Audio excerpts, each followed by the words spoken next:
Have you ever wondered how to find true inner peace amidst the daily chaos? Buddhism offers us millennial teachings that guide us toward acceptance and detachment, showing us that what is meant for us will come at the right time. Through stories and parables, we will learn to let go of what doesn't belong to us and embrace with serenity what life offers. We will discover that detachment doesn't mean indifference, but a profound freedom that allows us to fully live in. Join us on this journey of self-discovery and personal transformation, where together we'll explore how to apply these teachings in our daily lives to achieve a fuller, more conscious existence.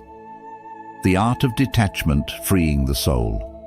Once upon a time, a monk was carrying a porcelain cup his master had gifted him. He cherished it deeply, admired it, and kept it by his side at all times.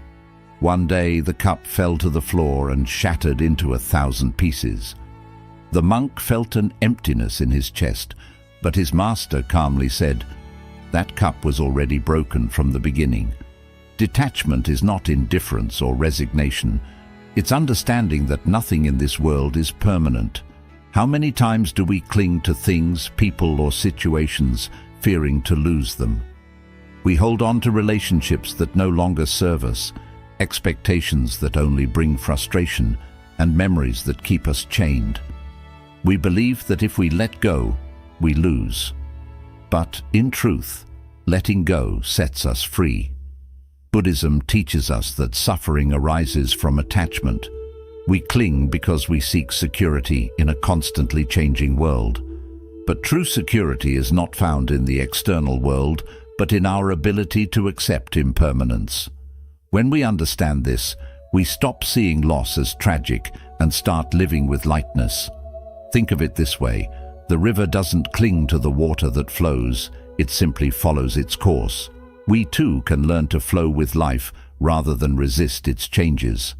How many times has life taken something away from us, only to give us something better later? But in the moment, blinded by fear and anxiety, we fail to see it. Practicing detachment doesn't mean giving up what we love. It means loving without possession, without dependence. It's enjoying what we have, knowing that at some point it might change. And when that change comes, we will be at peace. Detachment is a key that opens the door to acceptance, the next step on this path. Because once we learn to let go, we need to learn to embrace what life brings us, without resistance or struggle. Radical acceptance, embracing reality as it is. One day, a disciple approached his master and said, "Master, I suffer because life is not how I want it to be." The master smiled and replied, "You suffer because you resist what is. Life is not here to please you, it is here to teach you." Acceptance does not mean resignation or giving up. It means seeing reality clearly, without filters or self-deception. But why is it so difficult for us to accept what happens? Because our mind creates stories about how things should be. We believe that if we fight hard enough, everything will fit into place. But life doesn't work like that. Imagine you're at the beach and you see a massive wave coming toward you. You can try to stop it, curse it, resist it, or you can dive into it and let it carry you. The wave isn't going to disappear just because you don't like it. The same goes for the situations we cannot control. Resisting only creates more suffering.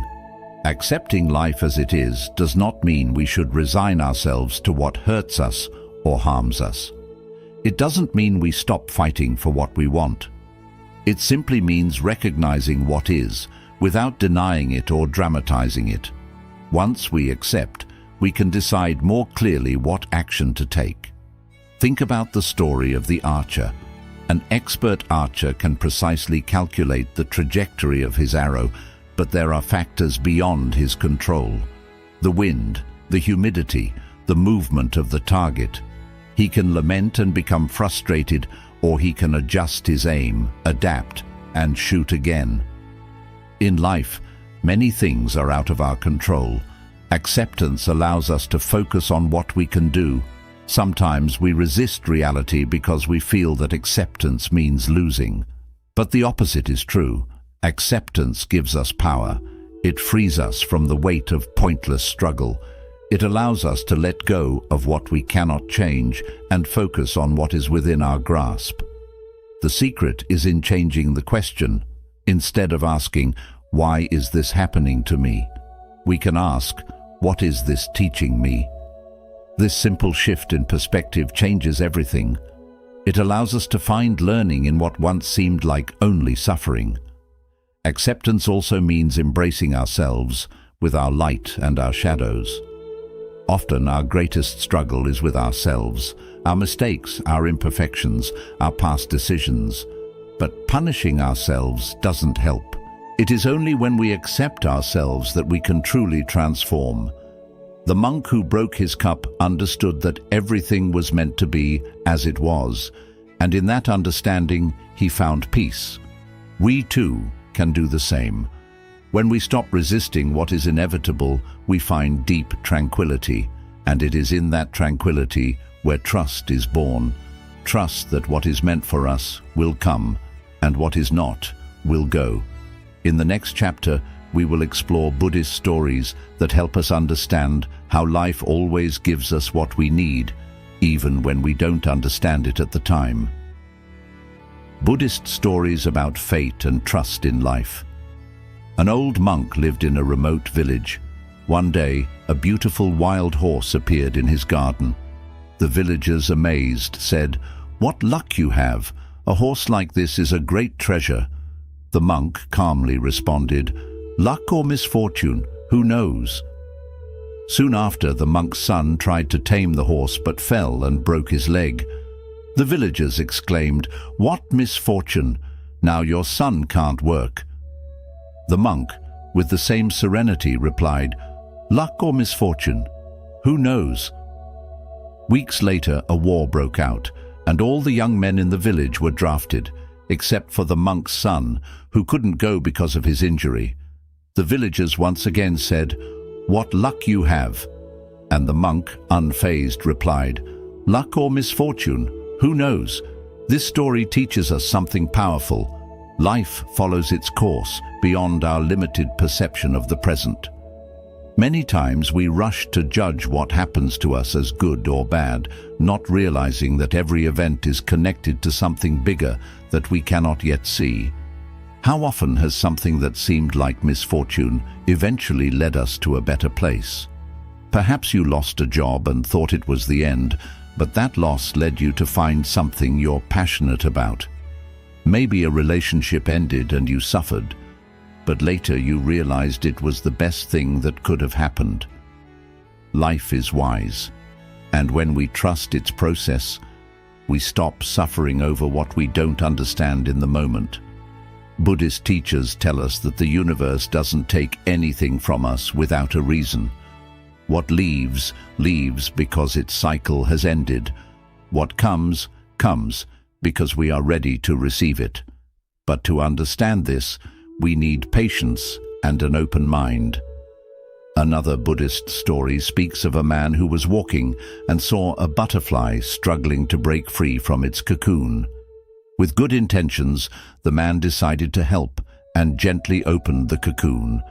The butterfly emerged, but its wings were weak and it could never fly. The man didn't know that the effort to get out of the cocoon was necessary to strengthen its wings. By intervening, he prevented its development. How many times in our lives do we become desperate and try to force things? We want immediate answers, instant results. But the process is part of the learning. We can't open the cocoon before it's time. We can't rush what is not ready. Trusting in life doesn't mean standing still and doing nothing. It means doing our part, but without anxiety. Like the farmer who plants his crop and tends to it, but doesn't pull up the plants to make them grow faster. He knows that everything has its own rhythm. Buddhism invites us to see life through the eyes of an observer. Instead of resisting or fighting what happens, we can look at it with curiosity. What is this situation teaching me? Sometimes the lessons aren't immediately obvious, but if we look back, we see that everything has had a purpose. Accepting uncertainty isn't easy, but it's liberating. It allows us to live with less fear, with less anxiety. It lets us enjoy the present without obsessing over the future. Because in the end, what is meant for us will come, and what isn't will leave. And on this path of trust, there is a powerful tool that helps us find clarity amid chaos. Meditation. In the next chapter, we'll explore how meditation allows us to connect with inner peace and strengthen our trust in life. The practice of meditation to cultivate inner peace. In a Buddhist monastery, a disciple approached his master and said, "My mind is a whirlwind of thoughts.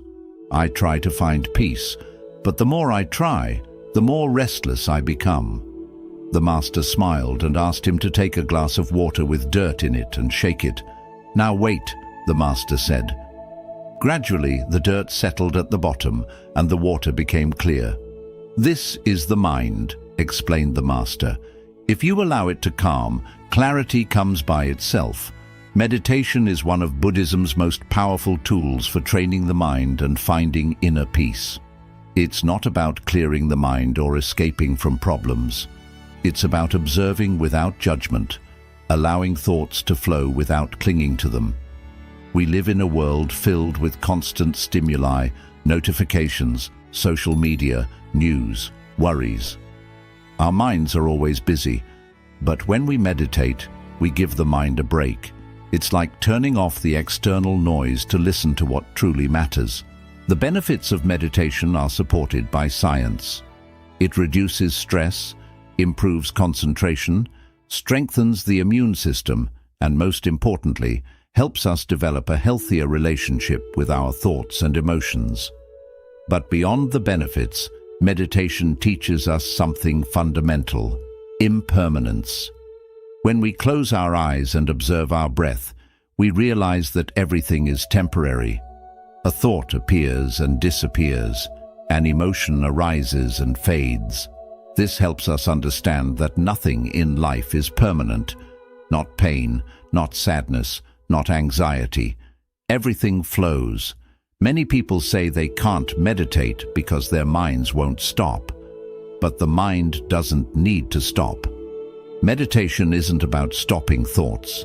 It's about learning to see thoughts as clouds in the sky. They come and go, but the sky remains. There are many types of meditation in Buddhism, but one of the simplest and most effective is breath meditation. All you need to do is find a quiet place, close your eyes, and bring your attention to the air entering and leaving your nostrils. Don't try to control anything.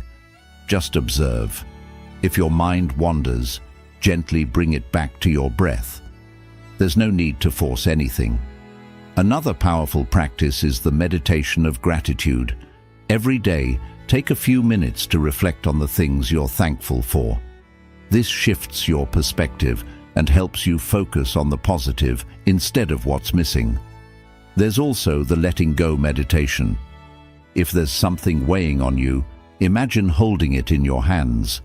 Breathe deeply, and with each exhale, imagine releasing it little by little. It's a simple practice, but incredibly powerful for releasing emotional burdens. As we meditate regularly, we begin to notice changes. We react less to difficulties. We feel more peace in our daily lives. We learn to live with greater presence. And this presence is key to letting go of control and flowing with life, which is the next step on our journey. Next chapter, we'll explore how to trust the universe and release the need to control every detail of our existence. Letting go of control and flowing with the universe. One day, a disciple was standing by the river with his master. As they watched the water, the master said, "Look at how it flows without resistance, adapting to every rock, every curve, every change in the path. It doesn't fight the current. It simply moves forward. We try to control everything: our relationships, our future, what others think of us. We believe that if we plan enough, we can avoid pain and guarantee our happiness. But life doesn't work that way. Like the river, it is in constant motion. When we cling to what we can't control, we suffer. Buddhism teaches us that true peace comes when we learn to let go. It doesn't mean we stop trying. It means we accept that not everything is in our hands. We can do our best, but we can't control the outcome. We can love someone, but we can't make them stay. We can take care of our health, but we can't avoid illness forever. There's a Buddhist story about a man who clung to the branch of a tree at the edge of a cliff. He was exhausted, but afraid to let go. What he didn't know was that right below him there was solid ground. If he had let go, he would have landed safely, but his fear kept him trapped. This is how many of us live. We cling to jobs that don't make us happy, to relationships that no longer serve us, to expectations that only frustrate us.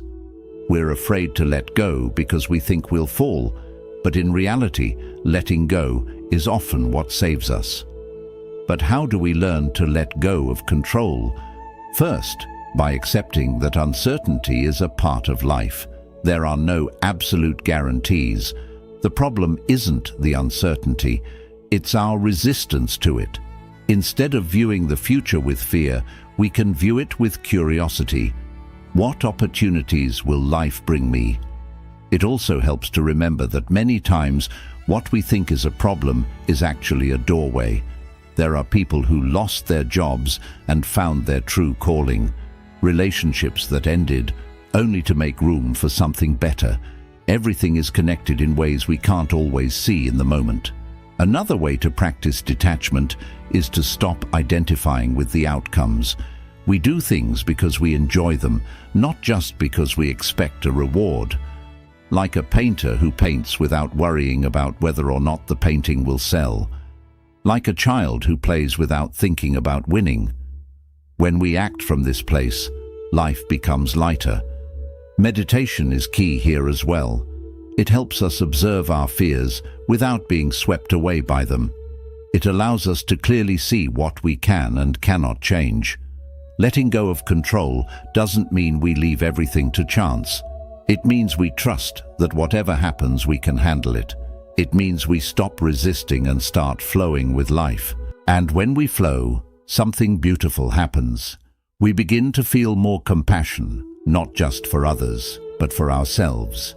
Because letting go isn't just about the external world. It's about releasing our own judgment and self-criticism. In the next chapter, we'll explore how compassion helps us live with more love and less suffering. Compassion for oneself and others. A monk was walking along a path when he saw a man striking his chest and crying. "Master," said the man, "I have made many mistakes. I have hurt the people I love, and I cannot forgive myself." The monk gently replied, "If a bird breaks its own wing for having made a mistake in flight, how can it fly again? Guilt is the stone that stops us from moving forward. Compassion is the wind that lets us continue." In Buddhism, compassion is one of the most important pillars. But it's not just about being kind to others. It's about learning to be kind to ourselves.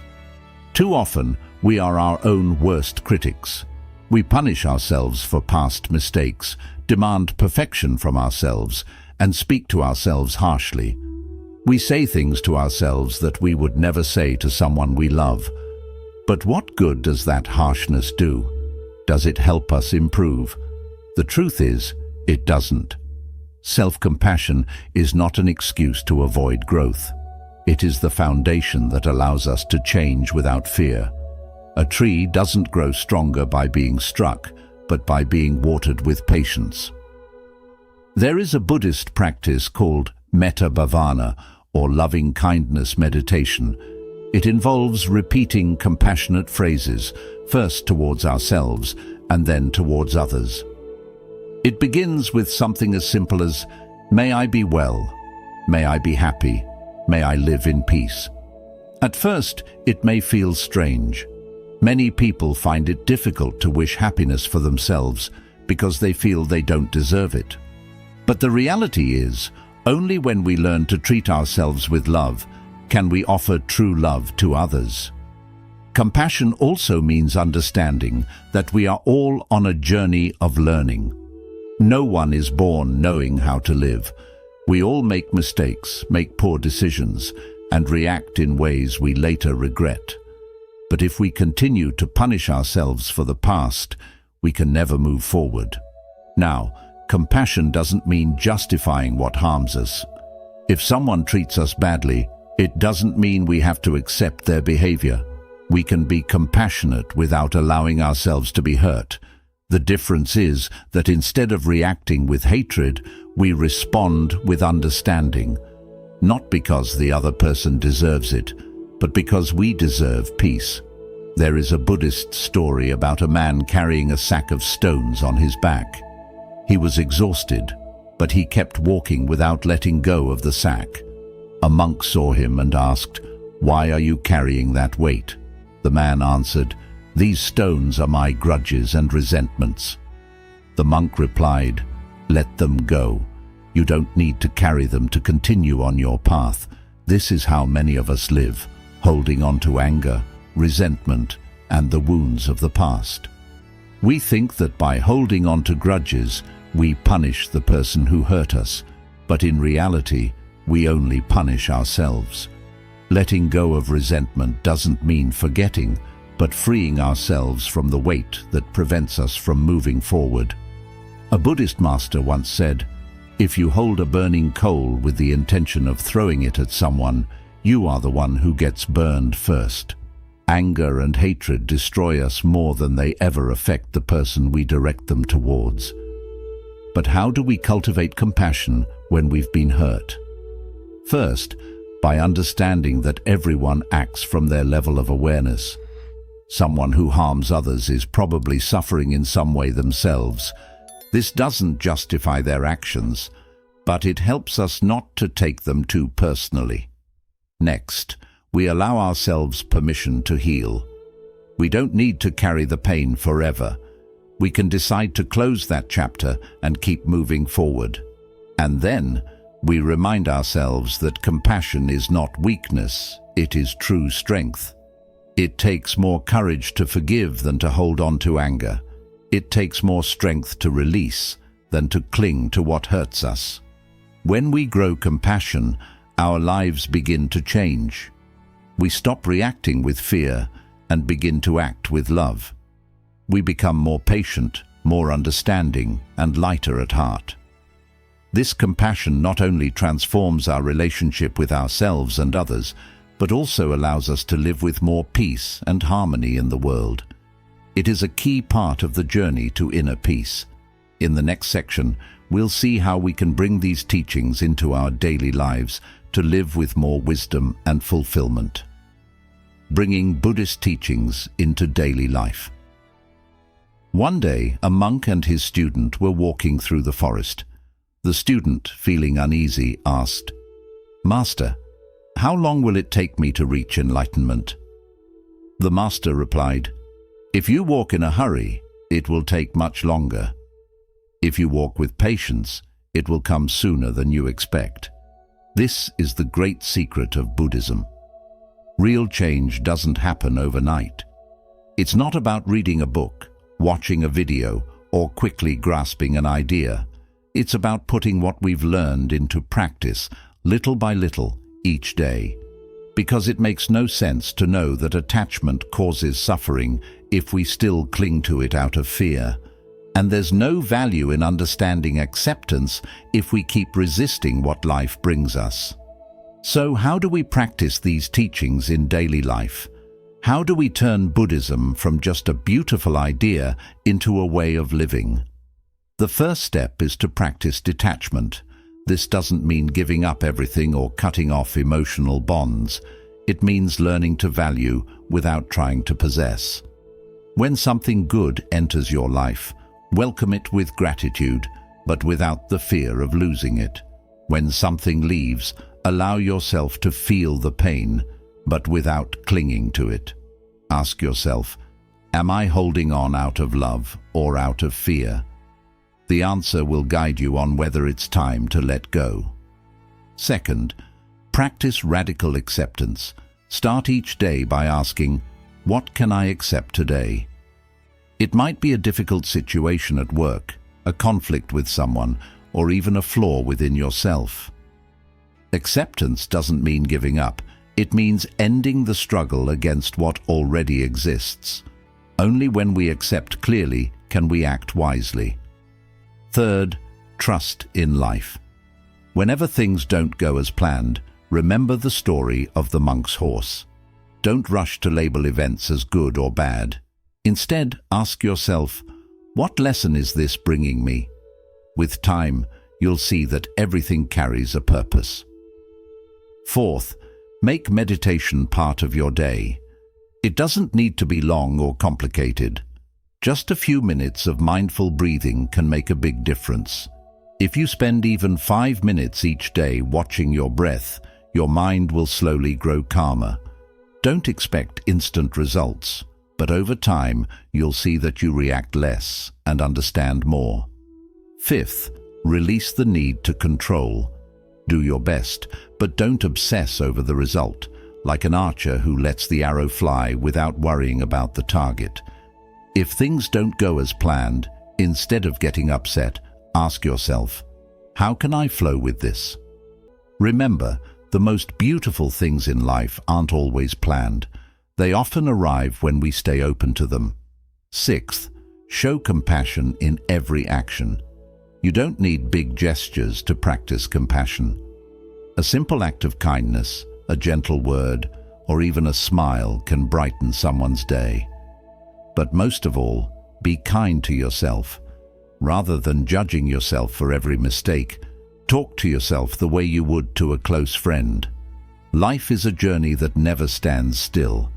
Don't expect to reach a state of perfect enlightenment. It's not about reaching a final destination, but about walking with awareness. Some days, you may forget these lessons and react with fear, attachment, or frustration, and that's all right. Learning is never a straight path. What truly matters is returning to these principles again and again. Buddhism is not just an idea, it's a practice. The best way to live it is to experience it, make mistakes, learn, and keep moving forward. Each day gives us a new chance to apply these teachings, to let go a little more, trust a little more, and live with greater peace. If this video brought value to you, subscribe to the channel to keep exploring these life-changing teachings. Share in the comments which lesson touched you most, or a time when life showed you that everything unfolds at its own pace. We'd love to hear your story. See you in the next video.